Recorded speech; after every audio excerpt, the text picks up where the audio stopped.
This video is sponsored by Ram Ram Group of Companies, co-sponsored by Nature House and भैया G silver coated इलायची। तो क्या मान लिया जाए कि इस मार्च के आखिर के बाद यानी अप्रैल में उत्तर प्रदेश में नेतृत्व परिवर्तन होने जा रहा है? वजह यह है कि केशव प्रसाद मौर्य की मौजूदगी में भारतीय जनता पार्टी के एक विधायक पहले मांग कर देते हैं कि बाबा दिल्ली चले जाएं, यहां हमें चाहिए केशव प्रसाद मौर्य मुख्यमंत्री के तौर पर। यह बात अब तक चली रही थी, लेकिन इसी बीच पिछले कई दिनों से सरकार से नाराज चल रहे ओम प्रकाश राजभर के एक लाडले विधायक ने जोरदार धमाका कर दिया है, जिसने उत्तर प्रदेश के सियासी गलियारे में हड़कंप मचा दिया है। यह डिमांड की जा रही है कि योगी आदित्यनाथ के नेतृत्व में उत्तर प्रदेश का बेड़ा गर्क हो गया है। रामराज जैसी कहानी सिर्फ दूसरे प्रदेशों को सुनाई जा रही है, या रामराज जैसी व्यवस्था नहीं है। यानी एक एक करके वैसे ही हालात पैदा हो रहे हैं जैसे पिछले बरस लोकसभा चुनाव के नतीजे आने के बाद था। याद करिएगा, केशव प्रसाद मौर्य, ब्रजेश पाठक, अनुप्रिया पटेल, ओम प्रकाश राजभर और संजय निषाद सब एक साथ हो गए थे, अकेले पड़ गए थे योगी आदित्यनाथ। वो बात अलग है कि आरएसएस का साथ मिला तो वक्त भी मिला, और अब एक बरस जैसे ही पूरा होने जा रहा है वैसे ही फिर से वही मोर्चा खुल गया है। नमस्कार, मैं हूं प्रज्वल गौतम और आप देख रहे हैं खबर चौक। आज की बड़ी खबर दिखाने जा रहा हूं दोस्तों, क्योंकि यह मुद्दा उठा तो भारतीय जनता पार्टी के एक विधायक की तरफ से था, जिन्होंने सार्वजनिक तौर पर, वो भी मंच पर, केशव प्रसाद मौर्य की मौजूदगी के वक्त यह बयान दिया कि केशव प्रसाद मौर्य को वो मुख्यमंत्री देखना चाहते हैं। लेकिन यह सब मार्च में इसी दौर में क्यों हो रहा है, वो अपनी इस वीडियो में दिखाने जा रहा हूं। पहले वो बयान आप सुन लीजिए। हम तो चाहते हैं कि बाबा दिल्ली चले जाए, केशव जी उत्तर प्रदेश समाज में। अनिश्चित मेरे मन में जो आता है वो पूरा भी होता है साथियों। तो ये भारतीय जनता पार्टी के विधायक हैं श्याम प्रकाश, इनका बयान आपने पहले भी सुना होगा। अब ये 30 मार्च से पहले क्यों हो रहा है? क्योंकि 30 मार्च को नरेंद्र मोदी साहब और आरएसएस प्रमुख मोहन भागवत दोनों की मुलाकात होने जा रही है। यह मुलाकात ऐसे वक्त में होने जा रही है जब दोनों को इस बात की चिंता है कि जब 75 वर्ष वाले मापदंड को दोनों ही पार कर जाएंगे, क्या सरसंघ चालक वो रह पाएंगे? नरेंद्र मोदी साहब प्रधानमंत्री रह पाएंगे? अपनी अपनी कुर्सी बचाने के लिए दोनों ही तरफ से लगे हुए हैं, और इसमें उत्तर प्रदेश के मुख्यमंत्री योगी आदित्यनाथ की कुर्सी भी डामाडोल हो सकती है। अगर आरएसएस का पलड़ा भारी रहा तो यकीन मानकर चलिए अमित शाह का पत्ता कट जाएगा, और जो मांग भारतीय जनता पार्टी के तमाम नेता योगी गुट वाले करते हैं कि भाई अगला प्रधानमंत्री नरेंद्र मोदी साहब के बाद अमित शाह को देखना, योगी आदित्यनाथ को देखना चाहते हैं, तो उनकी बात पूरी हो जाएगी। लेकिन अब गुटबाजी शुरू हो गई है। पश्चिमी उत्तर प्रदेश में पहले से ही नंदकिशोर गुर्जर ने मोर्चा खोल रखा है। अब आप देखिए, केशव प्रसाद मौर्य का गुट भी पूरी तरीके से सक्रिय नजर आ रहा है। सब चाहते हैं कि दिल्ली चले जाएं, केंद्रीय मंत्री बने, राष्ट्रीय अध्यक्ष बने, जो बनना है बने योगी आदित्यनाथ, लेकिन उत्तर प्रदेश के मुख्यमंत्री न रहे। अब तक राजभर इस पर पूरे मामले पर चुप्पी साध कर चल रहे थे। अब देखिए, उन्हीं के एक लाडले विधायक का बयान है, इस बयान को जरा पढ़िएगा। पहले ये एबीपी न्यूज की खबर है, इसमें लिखा है इस सरकार में कोई रामराज जैसी व्यवस्था नहीं है। ये कोई और नहीं कह रहा, समाजवादी पार्टी का विधायक, कांग्रेस का विधायक या बीएसपी के इकलौते विधायक उमाशंकर सिंह, नहीं, कोई नहीं कह रहा। ये खुद कौन कह रहे हैं? ये सुभाषपा के जो एनडीए के सहयोगी हैं, ओम प्रकाश राजभर के लाडले विधायक, बस्ती से, महादेवा से है विधायक दूधराम, उनका कहना है सरकार में कोई रामराज जैसी व्यवस्था नहीं है। अब ओम प्रकाश राजभर के विधायक ने कई गंभीर आरोप लगाए। पहले सिलसिलेवार तरीके से वो आरोप आपको दिखा देता हूं। ये कार्यक्रम हुआ था, इस कार्यक्रम में खुद ओम प्रकाश राजभर पहुंचे थे। उत्तर प्रदेश में बीजेपी के संगठन में सब कुछ ठीक नहीं चल रहा, और अंदर खाने कहीं ना कहीं योगी सरकार के विधायकों के दिल में सरकार के खिलाफ भारी गुस्सा है।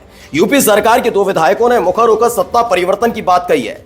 बस्ती जनपद के महादेवा सुरक्षित सीट से सुहेल देव समाज पार्टी और बीजेपी के सहयोगी विधायक दूधराम ने योगी सरकार पर सीधा निशाना साधते हुए कहा कि सरकार में रामराज की बात करना बेमानी है। यानी लोगों को बेवकूफ बनाने का काम किया जा रहा था। ये कोई और कहता तो मैं मान भी लेता, ये राजनीति है, आरोप लगाया जा रहा है, केवल विरोध के लिए विरोध किया जा रहा है। लेकिन जब योगी आदित्यनाथ की जिस पार्टी से है, उस पार्टी की सहयोगी पार्टी और उन्हीं की कैबिनेट में मंत्री ओम प्रकाश राजभर के लाडले विधायक अगर इस तरह का बयान दें, तो समझ लीजिए एक मोर्चा फिर से वैसे ही खुलता हुआ नजर आ रहा है। यह मोर्चा और इसीलिए गंभीर हो जाएगा योगी आदित्यनाथ के लिए, क्योंकि वो दौर था जब पिछली बार सिर्फ ठाकुर यानी क्षत्रिय विधायकों के सहारे अपनी कुर्सी बचाने की जुगत में थे।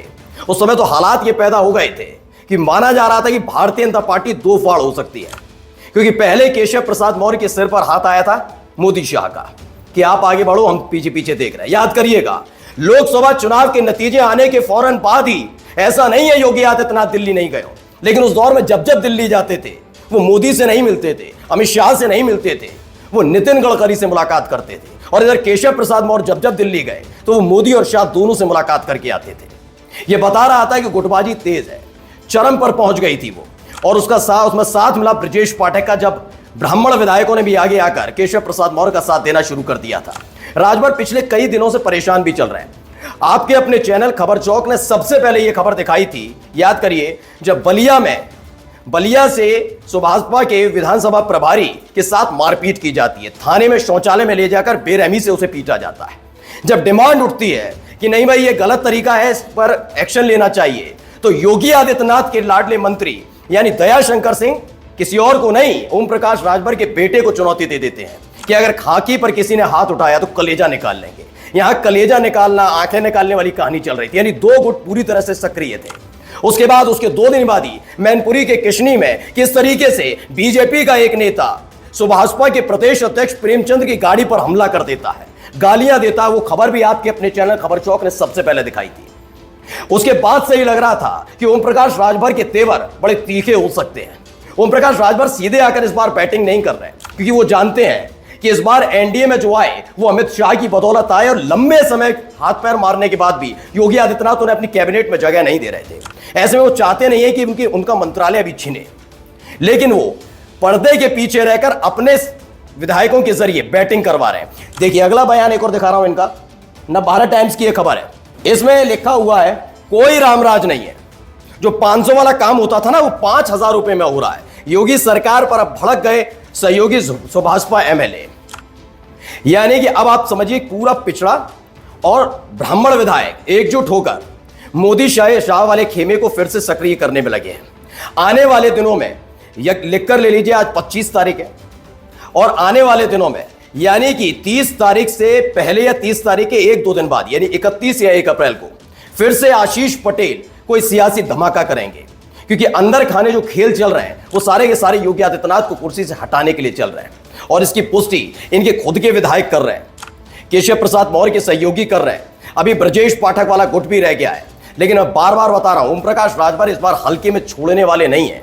ओम प्रकाश राजभर के सामने 2 चीजें हैं, या तो वो मंत्रालय छोड़ दें अभी इसी पहली फुर्सत में, या अपनी पार्टी बचा लें, क्योंकि ओम प्रकाश राजभर की पार्टी में इस बात को लेकर नाराजगी है कि राजभर समाज के नेताओं के साथ जब वो पीला गमछा डालकर जाते हैं उनके साथ बदतमीजी बदसलूकी की जाती है, और जब वो आवाज उठाते हैं तो उन्हीं की यानी योगी आदित्यनाथ के करीबी मंत्री धमकी देने पर उतारू हो जाते हैं। ये बर्दाश्त नहीं कर पाएगा राजभर समाज। लिख कर लीजिए, 1 तारीख 2 तारीख या अप्रैल के पहले हफ्ते में एक बड़ी खबर आ सकती है, या तो नेतृत्व परिवर्तन या एनडीए में दरार। नमस्कार। New public inter college Lucknow, admission open. For more information, call 0522 282232 or 7755 089585.